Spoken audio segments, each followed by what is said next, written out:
देशाचं संविधान वाचवण्यासाठी आम्ही एकत्र असं आदित्य ठाकरे यांनी म्हटले। केजरीवालांना घटनाबाह्य पद्धतीने अटक झाली होती असंही आदित्य ठाकरे म्हणाले। आदित्य ठाकरे यांनी सरकारवर टीका केली। वर्षा गायकवाडांमध्ये लोकांसाठी काम करण्याची तळमळ दिसते असं आदित्य ठाकरे म्हणतात। आदित्य ठाकरे जी आपल्या सोबत आहेत। आदित्यजी, बांद्रामध्ये खरं तर आज प्रचार सुरू झालेला आहे। मुंबईच्या प्रचाराचा नारळ बांद्रापासून वर्षाजी गायकवाड यांच्या प्रचारासाठी उपस्थित आहेत, काय सांगाल? वर्षाताईंसाठी आज प्रचार करतो। आम्ही दोघांनी मंत्रिमंडळात एकत्र काम केलेलं आहे। त्यांची तळमळ लोकांसाठी जी आहे मी पाहिलेली आहे आणि हीच महत्त्वाची। दिल्लीत जात असताना, देशाच्या संसद भवनात जात असताना ह्या तळमळीची व्यक्ती निवडून येणं हे फार गरजेचं आहे आणि म्हणूनच प्रचाराला आलेलो आहे।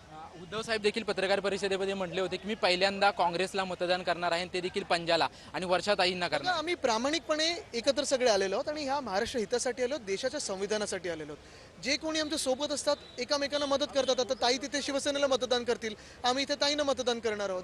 तर मला वाटतं हे फार महत्त्वाचं आहे। अरविंद केजरीवाल त्यांची काल सुटका झालेली आहे आणि आता ते जोरदार प्रचार करत आहेत। नक्कीच करणार, कारण आपण पाहिलं असेल जशी त्यांची अटक झाली होती ही घटनाबाह्य होती। तुम्ही पाहिलं असेल देशाच्या लोकशाहीचं हत्या करणारी अटक होती आणि हेच मला सांगायचं आहे की या संविधानाने लोकशाही धोक्यात आल्यानंतर आम्ही सगळे रस्त्यावर उतरलेलो आहोत। त्यांनी एक आज शक्यता अशी वर्तवली की ज्या पद्धतीने मला अटक झाली, काही विरोधकांना अटक होते, त्याच पद्धतीने उद्धव ठाकरेंना देखील अटक होईल। नाही, तुम्हाला सांगतो देशभरात, आणि मी सतत सांगत आलेलो आहे की देशभरात जे कोणी सत्तेसाठी लढतं त्यांना अटक होणार।